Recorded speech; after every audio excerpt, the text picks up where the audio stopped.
আজ সময় এসেছে সাজাতে হবে এই দিনের বাগান। শুধু খেলায় খেলায় যেন কেটে না যায় সম্ভাবনার ক্ষণ। আজ সময় এসেছে সাজাতে হবে এই দিনের বাগান পক্ষ থেকে শুধু হেলায় খেলায় যেন কেটে না যায় সম্ভাবনার ক্ষণ। যারা রাসূলকে হত্যা করে ইসলামকে মিটিয়ে দেওয়ার জন্য গভীর ষড়যন্ত্রে মেতে উঠেছিল, কিন্তু তারাই চিরতরে নিভে গেছে। ইসলামকে যারা নিস্তেনাবুদ আর ইসলামকে যারা ধ্বংস করতে চায়, মুখের ফুৎকার দিয়া, কৌশল দিয়া, বুদ্ধি দিয়া, পরামর্শ দিয়া, মনে রাখবেন তারাই তিলে তিলে শেষ হয়ে যাবে, ইসলাম আরো পূর্ণতায় পৌঁছে যাবে। ওরা তো সবসময়ের জন্য রসুলকে অপমান করার চেষ্টা করেছে, রসুলের মান আর শানকে খাটো করার জন্য খুব চেষ্টা করেছে। যেমন একবার ওরা বৈঠকে বসেছিল, আবু জেহেল আছে, আবু লাহাব আছেন, উতবা, মুগিরা, শুবা, যতগুলো নেতৃস্থানীয় কাফের ছিল সবই আছে। একজন ভিক্ষুক এসে বলতেছে, ভাই আমি বড় ক্ষুধার্ত এবং আমার বাড়িতে খুব প্রয়োজন, একটু আমাকে সাহায্য করেন, আমি একজন ভিক্ষুক মানুষ। তখন তুমি ভিক্ষা করতে আসছো? হ্যাঁ। আমার কাছে চাইছো কেন? ওই যে দেখতেছি ওর কাছে যাও। কাকে দেখা দিল আবু জেহেল? উনি হলো হযরত আলী। তার মানে জানে যে আলীও নিজেও না খেয়ে থাকে, নবীও সময় না খেয়ে থাকে, ও তো দিতে পারবে না, তাহলে অপমান হবে ফকিরের কাছে। তার মানে দিনদারদেরকেও অপমান করাই হচ্ছে তার সবচেয়ে বড় ষড়যন্ত্র। মুসলমান ভাইরা আমার, ওখানে গেলে পাবো? হ্যাঁ যাও, পাবে। যেই মাত্র চলে আসলেন ওখানে, আলীকে ডাক দিয়ে বলেন, আলী জি, আমি বড় ক্ষুধার্ত এবং আমার বাড়িতে খুব প্রয়োজন, একটু আমারে সাহায্য করো। আমি গিয়েছিলাম প্রথমে আবু জেহেলের কাছে, কিন্তু সে তো কিছুই দিল না, তোমারে দেখা দিয়েছে। উনি দেখা দিছে? কয় হ্যাঁ, একটু অপেক্ষা করো। এরপরে হযরত আলী রাদিয়াল্লাহু তাআলা আনহু যখন সিজদায় পড়ে কান্না বিজড়িত কণ্ঠে আল্লাহর দরবারে দোয়া করতেছিলেন, এরপরে তিনি যখন 2 রাকাত নামাজ সম্পূর্ণ করলেন, ডাক দেয়া বললেন, ভাই তোমার চক্ষুটা বন্ধ করো, তোমার চাদরটা এরকম বাড়িয়ে দাও। একটা চাদর গায়ে ছিল। ছোটবেলায় আমরা অনেক সময় পাটালি গুড় দিয়ে আমরা মুড়ি খেতাম শীতের সকাল বেলায় রোদ্রে বসে, ঠিক কিনা? এইরকম কয় তোমার চোখ বন্ধ করে চাদর এইরকম করো। কয় তাই করলেন। হযরতে আলী রাদিয়াল্লাহু তাআলা আনহু নিচের থেকে কি যেন এনে যখন এইরকম চাদরের মধ্যে দিয়ে বললেন, এখন চোখ খোলো, এইভাবে ধরে নিয়ে যাও। এইভাবে ধরে নিয়ে আবু জেহেলের কাছে যা দেখাও আমি কি দিলাম। এরপরে চাদর যখন ধরে নিয়ে যাচ্ছে, লোকটা ভয় পেয়ে যাচ্ছে। কেন? বিলনের মধ্যে যেমন বাতাস দিলে ধীরে ধীরে ফলে না, চাদরটা এইরকম ধীরে ধীরে বলতেছে। সুবহানাল্লাহ পড়ে। চাদরটা খুব বলে বড় হয়ে গেছে, হাতের মধ্যে থেকে আর এরকম বলে বড় হয়ে গেছে। আবু জেহেলের কাছে যাওয়ার সাথে সাথে বললো, দিছে কিছু? কয় হ্যাঁ। কি দিছে? কয় আপনারাই দেখেন। এরকম উনিও কিন্তু দেখে না যে কি দিছে। এইরকম করে যখন বের করলেন, বের করার সাথে সাথে দেখলেন এর মধ্যে হীরা জহরত, এরপরে স্বর্ণ, দামি দামি এগুলো রৌপ্য সবকিছু এর মধ্যে দেখা গেল। ওরা তখন চিন্তা করলো নিশ্চয়ই আলী চুরি করে আনছে, কারণ ও নিজেই থাকে না খায়া, ও পাইল কোথায় এইগুলো? নিশ্চয়ই সে চুরি করে আনছে। এবার আল্লাহ রসুলের কাছে যা বিচার চাইছে ওরা নিজেরাই। ডাক ডাকায়, মোহাম্মদ তোমার আলী চোর, কাকে নিয়ে তুমি থাকো? তোমার অনুসারীর এরকম হবে কেন? এরপরে ডাক দিলেন, যাও আলীকে ডেকে নিয়ে আসো। হযরত আলীকে যখন আল্লাহ রসুলের কাছে আহ্বান ডাকা হলো, চলে গেলেন। বললেন, আলী আমার জানা মতে তো তোমার কোনো সম্পত্তি নাই, এগুলো পাইলে কোন জায়গায় বলো। ওরা বিচার চাইছে আমার কাছে, সঠিক কথাটাই বলো। আলী ডাক দিয়ে বললেন, ইয়া রাসূলুল্লাহ, ইয়া হাবিবাল্লাহ, আমার কাছে যাওয়ার জন্য এসেছিল, আসলে আবু জেহেল পাঠিয়ে দিয়েছে। আমার ধারণা হলো নিশ্চয়ই আমাদের মান আর শান, আপনার মান আর শান খাটো করার জন্যই এই ষড়যন্ত্র করেছে। এই জন্য আমার কাছে পাঠিয়ে দিয়েছে। আসলে তো আমার কিছুই নাই। 2 রাকাত নামাজ আদায় করে আল্লাহর দরবারে কেঁদে কেঁদে বললাম, রব্বুল আলামিন, আল্লাহ, ওরা ইমানদারদেরকে ওরা অপমান করতে চায়, তুমি তো অপমান করো না। আল্লাহ, তুমি নিজেই সাহায্যকারী, তুমি হেফাজত করো, তুমি সাহায্য করো। এই বলে ওনার চক্ষু বন্ধ করে দিয়া তারপরে আমি মাটির মধ্যে ধুলা আর বালু কিছু পাথরের কুচি আমার হাতের মধ্যে দিয়া 10 বার দরুদ শরীফের আমল পড়ে তারপরে চাদরের মধ্যে দিয়ে বলেছি, যাও আবু জেহেলের কাছে যাও, ওখানে গিয়ে খুলবা। সুতরাং ওখানে খোলার পরে এগুলো জন্ম হয়েছে। নবীজি ডাক দেয়া বলেন, হ্যাঁ অবশ্যই দরুদের বরকতে আল্লাহ এত দামি জিনিস তৈরি করে দিয়ে আল্লাহ পাক তোমাকে অপমানের হাত থেকে বাঁচিয়েছেন। ধরে বলেন সুবহানাল্লাহ। চিন্তা করেন, ওরা অপমান করতে চায় আর আল্লাহ পাক সম্মানিত করেন, ঠিক কিনা? এই জন্য ইমানদারদেরকে সম্মানিত করেন আমার আল্লাহ। দুনিয়াতে পরীক্ষা নিরীক্ষা ফেলান। একবার এক লোক উট বেচতে গেছে, আবু জেহেল কয় এটার দাম কত? কয় 100 দিরহাম। কয় তোমাকে 115 দিরহাম দেবো নে, তুমি আমার বাড়িতে নিয়ে এসো। কয় টাকা দেন আগে, আপনি যার তাই কিনে নেন, আপনি কাউকে টাকা দেন না। আবু জেহেলের এরকম স্বভাব ছিল, নিত ঠিকই কিন্তু টাকা দিত না। নেতা তো গরম মেজাজি, ওই রকম কেউ নিয়েও সাহস পায় নাই। কয় তোমাকে 125 দিরহাম দিব, তাও তুমি আসো বাড়িতে, সকালবেলায় টাকা দিয়ে দিব। দেখছে যে এত টাকা দিব, ঠিক আছে, নিয়ে বান্ধে দিয়েছে। পরের দিন সকালে গেছে, আমার উঠের টাকা দেন। হেই আমি টাকা দেই কাকে? আবু জেহেল কিন্তু ইতিহাস আমি পড়ে দেখছি, উনি একজন জারস, উনি একজন জারস। তো এই জারস তখন ডাক দিয়ে বলছে, আমি আবার টাকা দিব, টাকা চাইতে আসলে একার পিঠের উপর কয়টা দিব। ব্রাক করে চলে আসছে, অন্যান্য কাফের কাছে গেছে, আমার তো টাকা দিল না, আরো এই কথা বললো। ভাই যা মোহাম্মদের কাছে কওগা, উনি চায় দিব না, জানে যে মোহাম্মদকে দিব না, আরো অপমান করবে। এটাই হলো টার্গেট। যাও, মোহাম্মদের শান আর মান নষ্ট করার জন্যই এই চেষ্টা করেছে। যাও তার কাছে যাও। যেই মাত্র চলে আসলো আল্লাহ রসুলের কাছে, লোকটা কাঁদতে কাঁদতে হয়রান। নবীজি বললেন, কেন কাঁদো, কি হয়েছে তোমার বলো? ডাক দেয়া বললেন, আমার সর্বনাশ। কয় কি সর্বনাশ?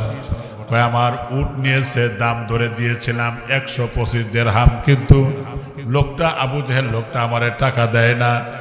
আরো ওর অনুসারী যারা আছে ওরা বলল মুহাম্মাদের কাছে যাও, নিয়ে দিবে। কয় কথা বলেছে? কয় হ্যাঁ। কয় চলো আমারে নিয়ে চলো সেই বাড়িতে।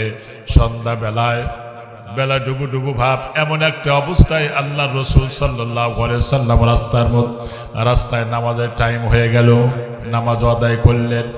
এখন অন্ধকার হয়ে গেছে।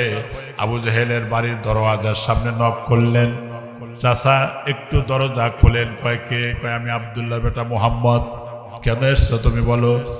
একটু দরজা খোলেন, আপনার সাথে কথা আছে। যেমনি দরজা খুলছে, দেখে যে না উট আলা হয়েছে। কয় বাবা কি কয় এই লোকের উট আনছেন? হ্যাঁ। টাকা দিচ্ছেন না? এখন দিতেছি। আচ্ছা দেন। ঘরের মধ্যে যা সাথে সাথে 125 দিরহাম ছিল, তার চেয়ে বেশি এনে দিছে। সুবহানাল্লাহ বললেন না? দিয়ে উনি ওনাকে খুশি করে দিয়ে দিয়েছে, চলে যাও। এরপরে এই কথা জানার পরে তার অনুসারী যারা ছিল কাফেররা বলল, মুহাম্মদ গেল আর অমনি টাকা দিয়ে দিলে। কয় তোমরা জানো না, মুহাম্মদ যখন বলল যে টাকা দাও, আমার চোখ দিয়ে দেখলাম মুহাম্মদের 2 সাইডে 2টা বাঘ হা করে আছে। ওর ভাষা দিয়ে বলতেছে, ওই টাকা দে, না হলে তোকে এখন খেয়ে বানাবো। আসলে এটা দুনিয়ার কোনো বাঘ না, মুজিজা। সুবহানাল্লাহ পড়েন, এটা মুজিজা। তার মানে রাসূলকে অপমান করা তো দূরের কথা, রাসূলকে আরো সম্মানিত করলেন কে? আর ভয়ে ভীত সন্ত্রস্ত হয়ে দিয়ে দিল। গেল 2। 3 নম্বর আসেন বুখারী মুসলিমের হাদিস। নাম হলো সুমামা, বসবাস করে ইয়ামামা দেশে। ওখানে রাসূল যেখানে থাকেন সেখান থেকে অন্তত পক্ষে 350 মাইল দূরে। ওরা পরামর্শ করছে মুহাম্মদকে কি করে শেষ করা যায়, সবচেয়ে পুরস্কার দিব তাকে। তখন একজন দাঁড়াইছে, না বিশাল দেহ, স্টল ফিগারে মানুষ, আঙ্গুলগুলো বড় বড়, মোজগুলো বড় বড়, খানা যে খায় এই মুখও দেখা যায় না। এইরকম এক লোকের সাথে গত জুমায় মনে হয় এক জায়গায় দাওয়াত অনুষ্ঠানে ছিলাম, দেখি লোকটা মোষ। আপনি জুমা পড়লেন করে, আপনার পিছনে বললাম জুমা পড়লেন, আপনার মোষ কোনে? এরকম মোষ আমার এসা বড় হয় সময় দেখলেন যে মোষ যে পানি খাইতেছে, পানি বলে ধুয়ে যেতেছে, কারণ ধরুন শীত ফালানো তো মোষের সাথেই থাকে। আপনি এইগুলো খাইলেন, এটা তো নিষেধ। রসুলের হাদিস হলো মোষ খাটো করো, দাড়ি লম্বা করো, ঠিক কিনা? আর দাড়ি তোমার নাই কিন্তু মোষ লম্বা করছো। দাড়ি যদি মুন্ডন করে আর মোষ যদি লম্বা করে, 3টা শাস্তি হবে। নাম্বার 1, 1 নম্বর শাস্তি হলো জাহান্নামের আযাব ভোগ করতে হবে। 2 নম্বর রসুলের সুপারিশ থেকে বঞ্চিত হবে। 3 নম্বর হাউস কাউসারের পানি থেকে সে বঞ্চিত হয়ে যাবে। এত বড় কথা কিন্তু মুসলমান ভাইরা। তো আমি বললাম এত বড় মোষ রাখেন না, কেটে ফেলাইন না, কয় সময় পাই না, না থাকে আমার কাছ থেকে নেন, তাও মোষ খাইতেন। আমি চিন্তা করলাম এই বে মোষ নিয়ে যদি দই খায় আর যদি বইরা থাকে মানে গু খাইছে, ঠিক না? আর যদি মুসুরের ডাল খায়, ছাকা যদি বইরা থাকে মানে পাতলা গু খাইছে। হাইছেন না? মোষ খাটো তো দূর কথা, আরো লম্বা করছে। গত জুমার ঘটনা কিন্তু বললাম। মুসলমান ভাইরা খেয়াল করেন, খুব ভালো করে বুঝবেন। এরপরে যখন বিশ্ব নবী সাল্লাল্লাহু আলাইহি সাল্লামের হত্যার জন্য যখন দাঁড়ায় গেছেন, এত বড় মোসারু, বড় বড় আঙ্গুল এবং স্টল ফিগারে মানুষ, চোখ বড় বড়, এই লোকটার নাম হলো সুমামা। বলেন তো নাম কি? সুমামা। এই সুমামা যখন চলে আসলো, টানা 3 দিন পর্যন্ত আসার পরে, মদিনায় আসার পরে একটা খেজুরের বাগানের মধ্যে সে একটু আরাম করতেছিলেন, একটা গাছের সাথে হেলান দিয়া। দীর্ঘ পথ চলা জনিত কারণে ক্লান্ত শ্রান্ত হয়ে সে যখন ঘুমায় গেল, আমার মুসলমান ভাইরা ঘুমায় গেছে যখন, তখন একটা আওয়াজ হলো। কি আওয়াজ? লা ইলাহা ইল্লাল্লাহ। পড়েন না, লা ইলাহা ইল্লাল্লাহ মুহাম্মাদুর রাসূলুল্লাহ। এই আওয়াজ যখন হলো, লোকটা চিন্তা করলো, কেরে যারে মারার জন্য আসলাম, এটা তার কথা কয়। উপরের দিকে তাকা দেখে বাতাসে এরকম করে দোল লাগে, একটা ডালের সাথে আর একটা ডালে বাড়ি লাগে। ওখান থেকে আওয়াজ হয় লা ইলাহা ইল্লাল্লাহ মুহাম্মাদুর রাসূলুল্লাহ। বাপ রে বাপ, মোহাম্মদ যাকে হত্যা করতে আসছি, উনি না দেখতেছি গাছের সাথেও জাদু লাগাতে হয়েছে। নাউজুবিল্লাহ বললেন না? রসুল কি জাদুকর? ওয়ালা বিকাউলি শাইর। আমার রসুল জাদুকর নয়, ওরা গণক বলেছে। আমার নবী বলেছে, আমার আল্লাহ পাক বলেছেন ওয়ালা বিকাউলি কাহিনিন। আসলে আমার নবী গণক নয়। ওরা যখন জবাব দেয় রসুলের বিরুদ্ধে প্রতিশোধ গ্রহণ করতে চায়, আমার আল্লাহ আসমান থেকে তার প্রতিবাদ জানায়। সুবহানাল্লাহ পড়েন। প্রিয় ভাইরা আমার, ওখান থেকে দূরে এসে একটা মরা গাছের সাথে হেলান দিয়ে আরাম করতেছে। ওখান থেকে আওয়াজ হয়, কেন এখানে তো ডাল নাই, তাহলে আওয়াজ হয় কোন জায়গা থেকে? উপরের দিকে তাকায়, এই যে মরা যে ঢালগুলো ছিল, কাটা ডাল, ধরে ধরে ধরে ধরে উপরে উঠে দেখে সব বোনা দেখে লাভ দিয়ে নাইমে ঝেড়ে ধরে। কেন? তার মানে হলো উপরে 2টা সাপ ফনা উঁচু করে আছে। একটা বলতেছে লা ইলাহা ইল্লাল্লাহ, আর একটা বলতেছে মুহাম্মাদুর রাসূলুল্লাহ। এটা কিন্তু হাদিস। এরকম যখন বলতেছে, এমতো অবস্থায় ভয়ে দৌড়াইছে, পেশাব করে ফেলছে। এত বড় বীর বাহাদুর রসুলকে হত্যা করতে আসছে, সাপ দেখেই পেশাব করে ফেলাইছে। প্রিয় ভাইরা আমার, এদিকে রসুলকে আল্লাহ পাক জিবরাইলের মাধ্যমে জানায় দিলেন যে অমুক জায়গায় আছে, তারে গ্রেফতারের ব্যবস্থা করুন। নবী আলাইহিস সালাতু ওয়াস সালাম ঘোষণা দিলেন।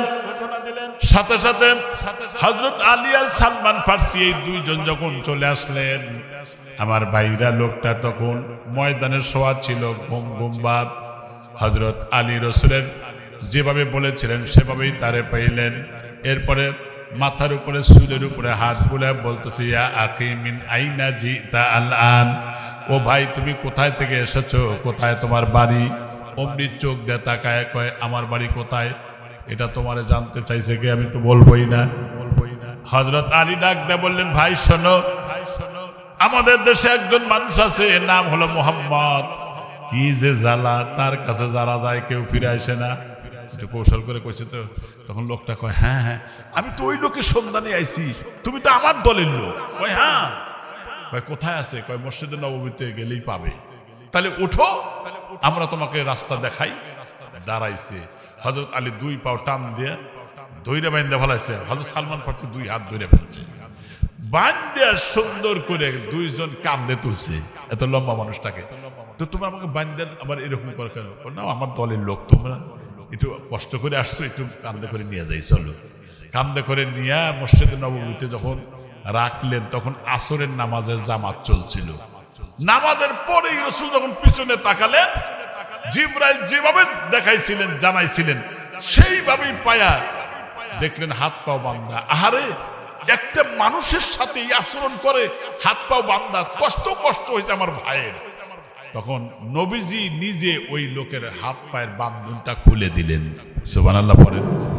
যিনি হত্যা করতে এসছে রসুলকে, আর রসুলের ব্যবহারটা কি, তার হাত পায়ের বান্ধন খুলে দিলেন। ওই লোকটা রসুলের এতটুকু আচরণেই ধীরে ধীরে নরম হয়ে যাচ্ছে। সুবহানাল্লাহ পড়েন। মুসলমান ভাইরা আমার কথাটা ভালো করে বুঝবেন। এরপরে যখন আল্লাহ রাসূল সাল্লাল্লাহু আলাইহি ওয়াসাল্লাম খুলে দিয়ে বললেন, সাহাবীরা 4 জনকে দায়িত্ব দিলেন, তোমরা সুন্দরভাবে তার দেখাশোনা করো, খাওয়াও। 1 দিন 2 দিন যাওয়ার পরে নবীজি বললেন, কিন্তু এই 2 দিন রসুলকে কিভাবে ভালোবাসে তার সাথীরা, সাহাবীরা, এই দৃশ্যগুলো দেখলেন। আমার জীবনে বহু জায়গায় গিয়েছি, কিন্তু একটা মানুষের সাথে এত সুন্দর আচরণ করে জীবনে কখনো দেখি নাই। এত সম্মান করে কোনো মানুষকে। এইভাবে 2 দিন দেখার পরে আল্লাহ রাসূল ওই 4 জন সাহাবীকে ডাক দিয়ে বললেন, না, আজকে তোমরা আসবা না, বরং আজকে আমার নিজ বাড়ির খাবার তারা আমি খাওয়াবো। তারা আজকে আসলেন না। এশা নামাজের পরে আল্লাহ রাসূল যখন নিজের বাড়ির খাবারটা নিয়ে আসলেন, লোকটা চিন্তা করলো, আমার যে শক্তি, মুহাম্মদকে আমি একা পেয়েছি, এই মুহূর্তেই মুহাম্মদকে আমি থাপড়ায় মেরে ফেলে দিব, ঘরের মধ্যে রাতেই চলে যাব, মাথাটা নিয়ে যাব। মুসলমান ভাইরা আমার, যেই মাত্র খাবার নিয়ে লোকটার সামনে বসে গেছে, লোকটা তখন কাঁপা শুরু করলো। তাহারাকাত জিসম, তার গোটা দেহটা কাঁপতেছিল আর বলতেছিল, আপনি একটু ওঠেন আমার সামনে থেকে। কেন? আমি ভয় পেয়ে যাচ্ছি, আপনার 2 কাঁধে 2টা সাপ সবল মারলো কিন্তু আমারে। সুবহানাল্লাহ পড়েন। রাসূলের মুজিজা, এমন মুজিজা সমকালীন যে কোনো শক্তিকে খর্ব করে দেওয়ার অধিকার রাখে, এমন মুজিজা প্রত্যেক নবী রাসূলকে আল্লাহ পাক দান করেছিলেন। সুবহানাল্লাহ পড়েন। প্রিয় ভাইরা আমার, শুধু তাই না, এই বেচারা তাড়াতাড়ি ওঠেন। রাসূল বললেন, তুমি মনে হয় কোনো অনিষ্ট করতে আসছো, এই জন্য সাপ দেখতেছো। কিছু নাই, তুমি ভালো করে তাকাও। আমি কথা দিলাম, যদি সাপ পাও তখন আমারে বলো। কাঁপো কাঁপো কাঁপো কাঁপো অবস্থায় চোখ উপরের দিকে তুলে দেখে এখন সাপ নাই। রাসূল বললেন, আনতা সুমামা, তুমি তো সুমামা। তখন চোখ বড় করছে, আচ্ছা আমি সুমামা, আমার বাড়ি হলো সেই মামায়, এত দূরে আমার নাম আপনি জানলেন কেমনে? সুবহানাল্লাহ বললেন না? আমার নাম কেমনে জানলেন? নবী কি বললেন জানেন? তুমি তো আমাকে হত্যা করার জন্য আসছো। এই কথা শুনে কাঁপা শুরু করছে, সর্বনাশ, তুমি জানলে কেমনে? তুমি যখন সিদ্ধান্ত নিয়ে আসতেছিলে, এই মদিনায় আসার আগেই আমার আল্লাহ পাক সব জিবরাইলের মাধ্যমে জানা দিয়েছেন। সুবহানাল্লাহ পড়েন। তখন লোকটা বলল, মুহাম্মদ, জীবনে কোনোদিন এই তোমার সাথে এ ধরনের খারাপ আচরণ করব না, অতএব আমাকে ছেড়ে দাও, আমাকে স্বাধীন করে দাও, আমার দেশের লোকদেরকে তোমার ব্যাপারে সন্ধান দিব না। খুশি হও? হ্যাঁ আমি খুশি হই। ঠিক আছে, যাও। লোকটা চলে গেল। এরপরে সারা রাত চলে গেছে। ফজরের নামাজের সময় আল্লাহ রাসূল যখন ইমামতি করতেছিলেন, ওই অবস্থায় কান্নার আওয়াজ, কান্না ফোঁপায় ফোঁপায় কান্নাকাটি করে। নবীজি সালাম ফিরালেন। ফজরের নামাজ পড়ে সাহাবায়ে কেরামদেরকে পরামর্শ দিতেন, তালিম করতেন, প্রশিক্ষণ দিতেন এলমিয়াতের। ওই মুহূর্তে পিছনের দিকে তাকায় দেখে যেই লোকটাকে এশা নামাজের পরে ছেড়ে দিয়েছিলাম, এই লোকটা মসজিদের বারান্দার খুঁটি ধরে কাঁদতেছে। ওই মুহূর্তে ডাক দেয়া বললেন, আচ্ছা, আপনাকে আমি ছেড়ে দিয়েছিলাম, আপনারে কে মেরেছে, কে প্রতিশোধ নিয়েছে একটু বলেন, আমি তার বিচার করে দিব। ডাক দেয়া বললেন, না, এতক্ষণ বলেছিল মুহাম্মদ, এখন বলতেছেন না ইয়া রাসূলুল্লাহ। সুবহানাল্লাহ পড়েন। আমারে কেউ ঠেকায় নাই, কেউ আঘাত দেয় নাই, কেউ মারে নাই। সুতরাং আমি যখন চলে যেতেছিলাম, যাওয়ার সময় আমার বিবেক আমার বারবার বলতেছিল যেই লোকটাকে হত্যা করতে এসেছিলে সেই লোকটার ব্যবহার কত ভালো, তোমার বান্ধন খুলে দিল, তোমার খাবার দেওয়ার ব্যবস্থাপনা করে দিল, তোমার যাতে কোনো কষ্ট না হয় এই ব্যবস্থাপনাও করে দিল, তুমি কেন তাকে এইভাবে আঘাত করতে গেলে? আর এই মানুষটার আদর্শ থেকে তুমি কেন দূরে চলে যাচ্ছ? সুতরাং তোমার জীবন সুন্দর করার জন্য মুহাম্মদুর রাসূলুল্লাহর কাছেই চলে যাও। ওগো আল্লাহর পয়গম্বর, আমি আমার অতীতের সব ব্যবহারের জন্য আমি দুঃখ প্রকাশ করতেছি, আমি আমার অঞ্চলে আর যাব না, আপনার হাতটা বের করে দেন, আমি আপনার হাত ধরে কালেমা পড়ে মুসলমান হতে চাই। জোরে বলেন সুবহানাল্লাহ। আল্লাহ পাক বলেন ফাবিমা রাহমাতিম মিনাল্লাহি লিনতা লাহুম ওয়ালাউ কুনতা ফাযযান গালিযাল কলব লাফাদ্দু মিন হাওলিক। আল্লাহু আকবার বলেন। হে রাসূল, আমি তো আমার দয়ায় আপনাকে বিশেষ দয়ার অধিকারী করে সৃষ্টি করেছি, আপনি যদি কঠোর চিত্তের হতেন, ব্যবহার যদি রূঢ়তা আপনার আচরণ থাকতো, লাফাদ্দু মিন হাওলিক, তাহলে আপনার কাছ থেকে লোকেরা দূরে চলে যেত। কিন্তু আপনার ব্যবহারের কারণে যারা আপনার শত্রু, যারা আপনার হত্যা করতে এসেছে, যারা আপনার বিরুদ্ধে ষড়যন্ত্র করেছে, আপনাকে জানার পরে আপনার ব্যবহারে ওদের জীবনটাকে উৎসর্গ করে দিয়েছে ইসলামে। এজন্য ইসলামের মধ্যে প্রত্যেকটা মানুষ যারা নবীর আদর্শে বিশ্বাসী, তাদের ব্যবহারটা সুন্দর হতে হবে। ঠিক কিনা ধরে বলেন? আর ব্যবহার সুন্দর করতে হলে গুণামুক্ত জীবনযাপন করা লাগবে। খুব খেয়াল করেন, আমি কয়েকটা কথা বলবো। গুণামুক্ত জীবনযাপন করতে হবে, জীবনে গুনাহ করা যাবে না। আহারে, আজকে এই মোবাইলের দ্বারা জাতির যুব চরিত্র শেষ হয়ে গেছে। আমি কি ভুল বললাম? যুবক, তোমার চোখ কিন্তু আল্লাহ এই জন্য দেয় নাই যে এর মধ্যে তুমি পর্নোগ্রাফি দেখবে, তুমি উলঙ্গ ছবি দেখবে, এজন্য তোমার চোখ দেয় নাই। এই চোখের কিন্তু আমানতের খেয়ানত হয়, ঠিক না? কানেরও আমানতের খেয়ানত হয়। এখন যে কয়েকটা কথা বলবো, খুব খেয়াল করবা। এরপরে তোমার হাতেরও আমানতের খেয়ানত হয়, তোমার জবানেরও আমানতের খেয়ানত হয়, ঠিক না? কারণ তুমি একটা গুনাহ করবা, একটা গুনার পিছনে 8টা সাক্ষী থাকে। মনে রাখবা যে দুনিয়ার কেউ দেখলো না, রাতের অন্ধকারে করছি অন্যায়, কেউ দেখলো না, কিন্তু তোমার একটা গুনার পিছনে 8টা সাক্ষী থাকে। এই 8টা কি কি শুনবেন না? নাম্বার 1, এই যে শেষ করার শেষের দিকে নিয়ে আসবো, এটাই ফিনিশিং দেবো, খুব খেয়াল করবেন। 1 নম্বর হচ্ছে, যেই জমিনে আপনি গুনার কাজ করলেন এই জমিন সাক্ষী থাকবে। সুবহানাল্লাহ বললেন না? আল্লাহ রাব্বুল আলামিন বলেন ইয়াউমা ইযিন তুহাদ্দিসু আখবারাহা, আছে না নাই? ইয়াউমা ইযিন তুহাদ্দিসু আখবারাহা, সেই দিন জমিন তোমার সব তথ্য ফাঁস করে দিবে, ওপেন করে দিবে। জমিন সব খবর বলে দিবে, কোন জায়গায় দাঁড়ায় মিথ্যা কথা বললে, কোন জায়গায় জিনা করলে, কোন জায়গায় তুমি গুনার কাজ করলে, জমিন সব কিছু তন্ন তন্ন করে বলে দিবে। কার কাছে? জোরে বলেন। আল্লাহ পাকের কাছে বলে দিবে। প্রিয় ভাইরা আমার, দুনিয়ার জীবনে মানুষ গুনাহ করে গোপন রাখে, দুনিয়ার কেউ বোধহয় জানলো না, কিন্তু দুনিয়ার মানুষের চোখ ফাঁকি দেওয়া যায়, কিন্তু আল্লাহর চোখ ফাঁকি দেওয়ার কোনো কায়দা নাই, ঠিক না বেটি? কোনো কিছু গোপন থাকবে না। কোন তার প্রমাণ? আল্লাহ রাব্বুল আলামিন বলেন ইয়াউমা ইযিল তু'রাদুনা লা তাখফা মিনকুম খাফিয়া। ইয়াউমা ইযিন মানে ওই দিন, মানে পরকালের দিন। লা তাখফা, কোনো কিছু গোপন থাকবে না। আল্লাহু আকবার বললেন না? একটাও থাকবে না, তোমার কোনো গোপনীয়তাই গোপন থাকবে না, সব ওপেন হয়ে যাবে। বিশ্বাস করেন প্রিয় ভাইরা আমার, মনে রাখবেন 1 নম্বর জমিন সাক্ষী দিবে এই গুনার কারণে। এক গুনার পিছনে 8টা সাক্ষীর মধ্যে 1 নম্বর কি? জমিন। মুখস্থ করেন না। নাম্বার 2, আপনার হাত। এই হাত দিয়ে আপনি সুদের টাকা লেনদেন করেছেন, এই হাত দিয়ে আপনি ঘুষের টাকা লেনদেন করেছেন, এই হাত দিয়ে কোনো নারীকে বাজেভাবে আপনি ধরেছেন, স্পর্শ করেছেন গায়রে মাহারাম, যাকে দেখা, যার সাথে কথা বলা, যার কাছে যাওয়া, যেটা গুনাহ ছিল, তাকে দেখা গুনাহ ছিল, তাকে বাজে ভাবে তুমি ধরেছো, এই হাত তোমার বিপক্ষে সাক্ষী দিবে।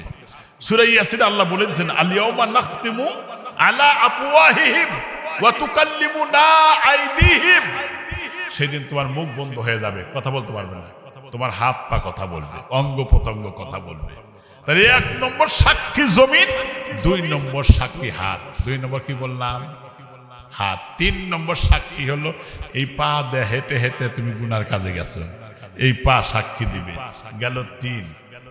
4 নম্বর তোমার সাক্ষী হবে কি, এটা দলিল দেই। সূরা হামিম সিজদা আল্লাহ পাক বলেছেন,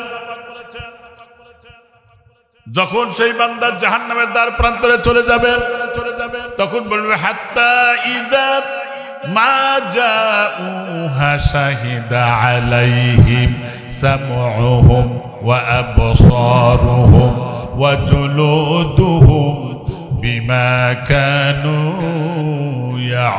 ইয়ামালুন। আল্লাহু আকবার বলেন। ওরা তখন উপস্থিত হবে বিপজ্জনক জায়গায়, তখন তার বিরুদ্ধে সাক্ষী দিবে। তাহলে 3টা গেল। 4 নম্বর সাক্ষী হলো সামিয়া, এই যে সামউকুম, শ্রবণ শক্তি। কারণ এই কান দিয়ে দিনের কথা না শুনে দুনিয়াবি এবং গান বাজনা, অনেকে কানের মধ্যে হেডফোন লাগায়ও গান শুনে, ঠিক কিনা? তাহলে কান তার বিপক্ষে সাক্ষী দিবে। 1 নম্বর জমিন, আর 2 নম্বর হলো হাত, 3 নম্বর হলো পা, 4 নম্বর হলো কি, কান, 5 নম্বর আবসারুহুম, তোমার চোখ সমূহ তোমার বিপক্ষে সাক্ষী দিবে। আর ওয়া জুলুদুহুম, 6 নম্বর তোমার শরীরের ত্বক বা চামড়া। এই শরীরের শীতের মধ্যে একটু চরচরা হয় বলে আমরা লোশন লাগাই, নিভিয়া সব ক্রিম লাগাই, কসমেটিক কত কিছু লাগাই ত্বককে একটু সুন্দর রাখার জন্য। হয়ারাস এই ত্বক, এই চামড়াও আমার বিরুদ্ধে আল্লাহর দরবারে সেদিন বলবে। কেন? মুখ তো বন্ধই থাকবে, গোপন সব ওপেন হয়ে যাবে। তাহলে 1 নম্বর সাক্ষী হলো জমিন, 2 নম্বর সাক্ষী হলো তার হাত, 3 নম্বর সাক্ষী হলো তার পা, 4 নম্বর সাক্ষী হলো কান, 5 নম্বর সাক্ষী হলো চোখ, 6 নম্বর সাক্ষী হলো তার শরীরের চামড়া। এরপরে 7 নম্বর সাক্ষী হলো 2 কান্দের উপরে 2 লেখক আছে না নাই? কিরামান কাতিবিনা ইয়ালামুনা মা তাফআলুন। কিরামান কাতিবিন মানে সম্মানিত লেখক দ্বয়। তাহলে এ তো লিখতেছে ভালো মন্দ, ডানে ভালো বামে মন্দ লিখতেছে, তাহলে এরা সাক্ষী আছে না নাই? গেল। 8 নম্বর সাক্ষী হলো একটা আমল নামা কিতাব হইতেছে, হ্যাঁ, এটাই আল্লাহ পাক দিবে আবার পরকালে। ওয়া নুখরিজু লাহু ইয়াউমাল কিয়ামা, আল্লাহ পাক বলেন সেই দিন কিয়ামতের দিন তোমাকে এমন ভাবে বের করা হবে, কিতাবায়ালকাহু মানসুরা, তোমার গলার সাথে সে আমলনামা কিতাব ঝুলা দেওয়া হবে, আর বলবে ইকরা কিতাবাকা কাফা বিনাফসিকা লিয়াউমা আলাইকা হাসিবা, আজকে তোমার আমলনামা কিতাব তুমি পাঠ করো, তুমি যথেষ্ট। তার মানে আমলনামা কিতাব সবকিছু লেখা থাকবে, সব থাকবে, একটাও বাদ পড়বে না। তাও কোরআন শরীফে আসছে। আল্লাহ পাক বলেন ওরা তখন বলবে ওয়ায়াকুলুনা ইয়া ওয়াইলাতানা মা লিহাযাল কিতাব লা ইউগাদিরু সগীরাতাও ওয়ালা কাবীরাতান ইল্লা আহসাহা। আল্লাহু আকবার বলেন। ওরা কি বলবে? লা ইউগাদিরু, এটা সূরা কাহাফে আছে, ওয়াউদিয়াল কিতাব ফাতারাল মুজরিমিন, সেই দিন যে আমলনামা কিতাব আপনাকে দেওয়া হবে, অপরাধীরা তখন দেখেই বলবে লা ইউগাদিরু সগীরাতাও ওয়ালা কাবীরাতান, একটাও ভাগ পড়ে নাই, ছোট আর বড়, জাররা থেকে জাররা পরিমাণ, অণু পরিমাণ, যেটা খালি চোখেই দেখা যায় না, ম্যাগনিফাইং গ্লাস অথবা অণুবীক্ষণ যন্ত্র ছাড়া দেখাই সহজ না, এত অণু পরিমাণ ভালো মন্দ যদি আমি করে থাকি, ইল্লা আহসাহা, আল্লাহ সবকিছু সংরক্ষণ করে রাখবেন। আল্লাহু আকবার। ওই আপনি ফাঁকি দিবেন, তখন এই অঙ্গ প্রত্যঙ্গ যখন আপনার বিরুদ্ধে বলবে, তখন সেই লোক কি বলবে জানেন? লিমা শাহিদতুম আলাইনা, কে তোরা আমার বিরুদ্ধে সাক্ষী দিলি কে? একটু ময়লা লাগলে তো পরিষ্কার করতাম, যত্ন করতাম, আর তোরা আমার বিরুদ্ধে সাক্ষী দিলি কে? তখন অঙ্গ প্রত্যঙ্গ কি বলবে আল্লাহ তা বলেন, কালু আতাকানাল্লাহ আতাকা কুল্লা শাইইন ওয়া হুয়া খালাকাকুম আউওয়ালা মাররাতিন ওয়া ইলাইহি তুরজাউন। আল্লাহু আকবার বলেন। কালু আতাকানাল্লাহ, আল্লাহ আজকে আমাদের বাক শক্তি দিয়েছেন, প্রত্যেক বিষয় আজকে বলে দিব। মিয়া তুমি ঘুষ খাও, তুমি সুদ খাও, অবৈধ কাজ করো, প্রতিবেশীর হক নষ্ট করো, তুমি গীবত করো, তুমি পরশ্রী কাতরতা করো, তুমি ওয়ারিসকে সম্পত্তি থেকে বঞ্চিত করো, তুমি নবীর বিরুদ্ধে কটূক্তি করো, তুমি আল্লাহকে নিয়ে কটূক্তি করো, সবকিছু সেদিন ওপেন হয়ে যাবে, ঠিক কিনা?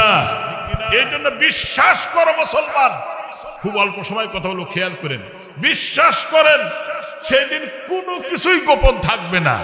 কিন্তু আপনার যদি ডান হাতে আমল নামা আসে তাহলে আপনি সৌভাগ্যবান। এই খিচুড়ি ওইখানে থাক, নিয়ে আসছে আপনাদের টেনশন, আমি সংক্ষেপ করে নিয়ে আসতেছি কালেকশন করার জন্য, সিস্টেম করে আনতেছি। মন খারাপ করতেছেন নাকি আপনারা? আমি আর 10 মিনিট কথা বলবো কি? হ্যাঁ, এরা মানে সিস্টেম সারা কাজ সবকিছু দেখতেছে আজকে, মানে একটা সৌন্দর্য শৃঙ্খলা, এটা পুরাটাই অভাব। প্রিয় ভাই একটু বসো তোমরা, আমি জানলাম, আমি খুশি, আমি আমাকে বলাও লাগে না, আমি তো আগে যা ছাইড়ে দিই, মানে এত রাত করে আমি ওয়াজ করার মানসিকতাও রাখি না। প্রিয় ভাইরা আমার এদিক তাকান, তাহলে যদি আমল নামা আপনার ডান হাতে আসে, কাদের আসবে? যারা 2টা কাজ করবে। বলেন কার কয়টা কাজ? 2টা কাজ। সূরা কাহাফের 107 নম্বর আয়াত, ইন্নাল্লাযীনা আমানু ওয়া আমিলুস সলিহাতি, নিশ্চয় যারা ঈমানদার আর যারা সৎ কর্মশীল। কয়টা হলো? 2টা। কানাত লাহুম, তাদের জন্য রয়েছে জান্নাতুল ফিরদাউস। সুবহানাল্লাহ বলেন। কাম কয়টা? 2টা। 2টা যদি আপনি পালন করেন তাহলে আল্লাহ পাক বলেন, ফামান যুহজিহা আনিন নার ওয়া উদখিলাল জান্নাহ, ওই ব্যক্তি সফল কাম হবে যে জান্নাতে ঢুকবে এবং জাহান্নাম থেকে সে নাজাত পাবে, সে সফল কাম হয়ে যাবে। সুবহানাল্লাহ। মুসলমান ভাইরা আমার, যদি ডান হাতে আমল নামা আসে, ফাআম্মা মান উতিয়া কিতাবাহু বিয়ামিনিহি ফায়াকুলু হাউ মুকরাউ কিতাবিয়া। আল্লাহ পাক দেখেন, যদি ডান হাতে আপনার আমল নামা আসে, আমল নামা কিন্তু উড়ে আসবে, ডান হাতে যদি আপনি আসে তখন সেই লোকটা কি বলবে জানেন? সে বলবে, হা ও মুকরাউ কিতাবিয়া, এই যে দেখো আমার আমল নামা কিতাব, পড়ে দেখো, নিজেই খুশি হবে আর বলবে পড়ে দেখো, ফেরেশতারা দেখো, ইন্নী জানান্তু আন্নী মুলাকিন হিসাবিয়া, আমি জানতাম যে আমাকে একদিন হিসাবের সম্মুখীন হওয়া লাগবে, এদের আগের থেকে ভালো কাজ করে এসেছি। ফাহুয়া ফি ঈশাতির রাদিয়া, সে ব্যক্তি থাকবে আল্লাহর সন্তোষজনক জায়গায়। সুবহানাল্লাহ বলেন। রেস্ট হাউস দুনিয়াতে আছে না নাই? থাকে কারা? ভিআইপি পার্সেন্ট, যারা সরকারি কর্মকর্তারা, ভিআইপি পার্সেন্ট মানুষ থাকে রেস্ট হাউসে। আর চোর ডাকাত, লুচ্চা, টপটেরর, যারা ইয়াবাখোর, নিষিদ্ধ পানি পান করে, গাঁজাখোর, তারা থাকে কোথায়? জেলখানায়। তাহলে যদি আপনি এর থেকে মুক্ত হন, রেস্ট হাউসে সম্মানিত, আর যদি আপনি ডান হাতে না আসে তাহলে আপনি জেলখানায়। পরকালেও একটা হলো জেলখানা, হলো জাহান্নাম, রেস্ট হাউস হলো জান্নাত। সুবহানাল্লাহ পড়েন। এই যে দেখেন আরেকটা কথা শুনেন, সে সন্তোষজনক জায়গায় তো থাকবেই, ফি জান্নাতিন আলিয়া, উচ্চ মাকাম বিশিষ্ট জান্নাতে থাকবে। সুবহানাল্লাহ পড়েন। শুধু তাই না মুসলমান ভাইরা, এই লোকটা যখন জান্নাতের মধ্যে দিয়ে চলতে থাকবে, দেখবে 2 সাইড দিয়ে গাছ দেখা যায়, সুন্দর সুন্দর গাছ, অনেক বড় বড় গাছ। জান্নাতের কত বড় গাছ হবে তা কি জানেন? নবীজি বলেছেন, একটা তাজা তেজিয়ান টাগরা ঘোড়া যদি 100 বছর বিরতিহীন ভাবে দৌড়ায়, হাদিস বলতেছি, 100 বছর পর্যন্ত যদি বিরতিহীন ভাবে একটা তাজা টাগরা ঘোড়া দৌড়ায়, জান্নাতের গাছের ছায়ার অর্ধেক পর্যন্ত পৌঁছাতে পারবে না। সুবহানাল্লাহ বলেন। সেজন্য ওই গাছের উপরে ফলগুলো থাকবে, আর জান্নাতীদের চোখের পাওয়ার আল্লাহ এত তির্যক পাওয়ার দিয়ে দিবেন, কি কোথায় কি হচ্ছে সব দেখা যাবে, কিন্তু ওই ফল দেখার পরে খাওয়ার ইচ্ছা পোষণ করবে।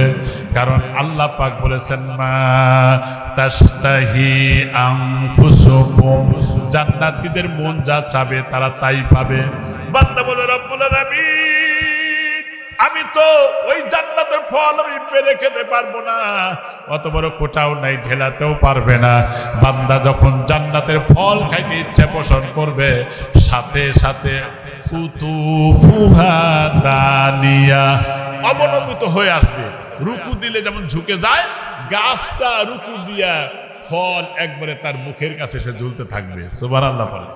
খালি কি ঝুলবে, লোকটা অভিমান করবে, আল্লাহ তুমি না বলছো বান্দা যা খুশি আমি তাকে দেব, আমি এটা ছিলেও খাবো না, হাত দিয়ে দইরাও খাবো না, তুমি খাওয়া দেবে।